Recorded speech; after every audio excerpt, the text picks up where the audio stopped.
Warning, the following video includes graphic topics. Viewer discretion is advised.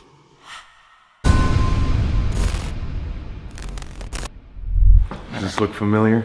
Oh god. So today we are at the West Virginia State Penitentiary, aka Moundsville Penitentiary. This started being built in 1866 and for the most part was a perfectly fine prison. There's a lot of people that were able to be rehabilitated through this, work jobs. However, over time it became more and more crowded and the funding became less and less, and that's where our story begins. So over time, as the prison got more and more crowded, the inmates were basically treated like crap. We just walked by these cells and they're like 5 by 7 feet, and they would literally jam 3 inmates in one cell. At the peak, they had 2,000 prisoners here, which is over double the max capacity. The guards here were mistreating the inmates so bad. There's even rumors that they would actually be tortured here by things like waterboarding or getting whipped. There was a lot of bad, like violent things going on behind these doors. If a prisoner wasn't doing his work correctly, they would sit there and beat him inches from death. I want the public to know what's going on in here. This cruel and mass punishment.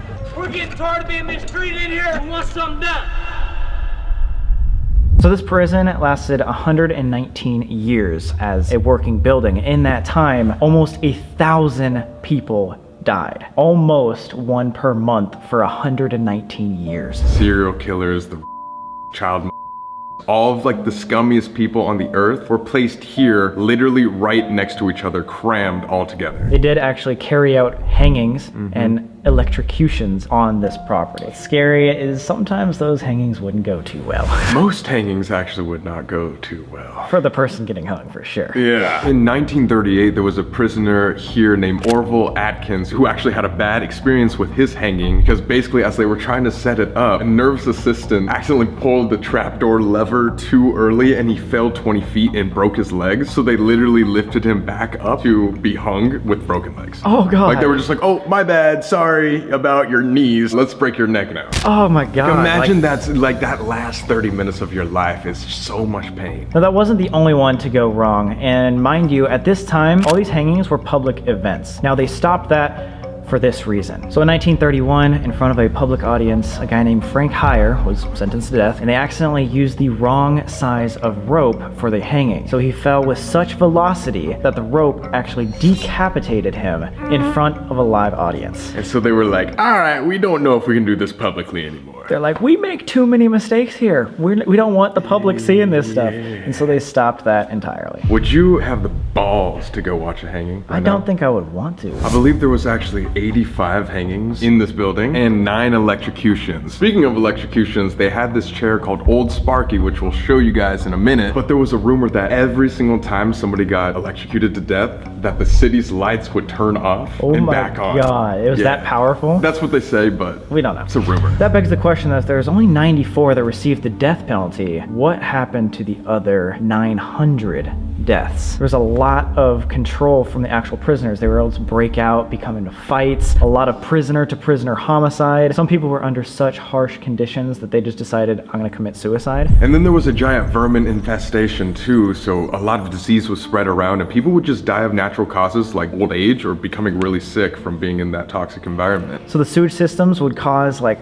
backed up toilets to leak into each other's cells. No one was taking care of this place. So the warden, which is aka the main guy of the prison, the guy that like oversees everything, everybody was saying that it was his fault. But what's interesting is that the government said it doesn't matter who the warden actually is, the building will still inevitably have these problems just because of how like decrepit it is and old it is. So there was a point in the 1980s that they took the conditions here at this penitentiary to the Supreme Court. And it was ruled a place of cruel and unusual punishment. That bad. So right around the time that the Supreme Court ruled this as cruel and unusual, that like pushed everyone to the brink and they started having a lot of prison riots. A lot of violent times where they held the guards like captive, they held hostages, killed each other, and there was even one group of prisoners that was able to escape the prison. That's kind of badass. Is it? Well, they were murderers. Due to the harsh conditions and all the deaths in the prison and just like the traumatic events that would happen in these walls, this place is considered haunted. Of course, that's why we're here. here, guys. Most prisons are considered haunted because of all the trauma that's in those walls, but this one was particularly violent. So after the prison was shut down around 1995, people that toured the prison afterwards could actually hear footsteps and voices. And some people even reported getting the feeling of touch, like prisoners were touching them, which is absolutely terrifying, especially women, because obviously these prisoners weren't able to see girls their entire lives. Another interesting fact is that paranormal investigators that would come here would capture EVPs that would literally say, "I'm trapped," or "I can't escape," or "free me," stuff like that, which would make sense since it's a prison. It was believed that if you were to die in the prison, then your soul is trapped here. So these prisoners are here to stay, and they're not too happy.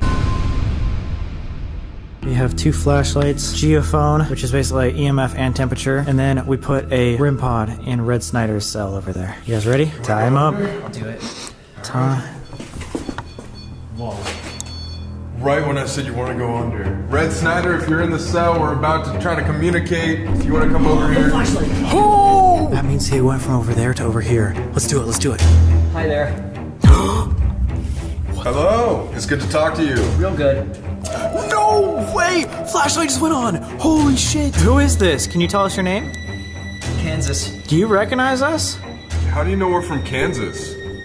Light went on. Is that you turning on the flashlights? Oh my god, there has to be more than one. I said Kansas, like he knew where we're from. Or where he's from. The Sally house. Money. Are you connected? Free? Free. That's what they said. They would always say free. Are we talking to an inmate right now? Maybe we're talking to the negative energy. Maybe an inmate that is worshiping Satan? Hi. Hi, yeah, we want to talk to you. Can you tell us your name? My name is Sam. This is Colby and Seth. Shut up.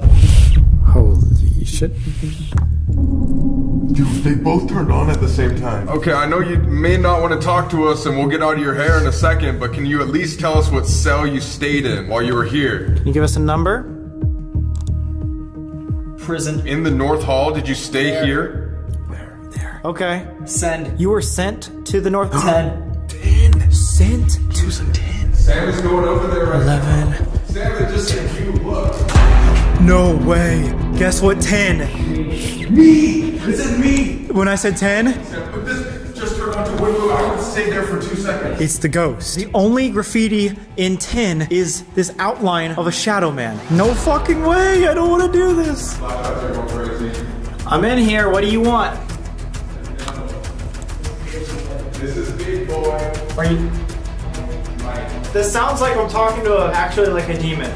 Dude, it literally sounds like, yeah, this is the big boy. I'm coming in. Boy. What do you want to tell us? Stand up. I'm standing right in front of you. Inside. Flashlights are going crazy over here. This thing. 2. To what? What are you? Social. Devil? 2 devils? Yo! Whoa! No. We were already working with 1. Like, we already have this fucking, like, attachment or whatever that's from Sally. We're not working with 2. I think we should get him out of this. Should we be afraid of these attachments? If you're following us. Yeah. Bro! No! Seth, do you realize what you just said? There might be 2 things following us. Not only do we have this 1 attachment, but as of tonight, we might have just started a 2nd one. This number 17 room might actually be a Satanist thing. Like you being alone in that room could have started like another attachment. I don't know. We were trying to learn about this and get better, and I think we just made it worse. Something could be trying to just scare us too. You never It know. also could, but I don't want to say like, oh, what it could be or what it couldn't be. Whatever it is, could be a 2nd attachment. I don't want to take that risk. We should probably dip. Well, if there's anything in here that can hear us right now, you do not follow us home. You have no permission. Stay here. We do not welcome you. Thank you for talking with us, but you must stay here. You have to stay here. We demand you to stay here. Do not follow Oh, us. fuck. I just got like a weird chest pain. Not even kidding. Are you good? Yeah, it feels like a piercing thing though.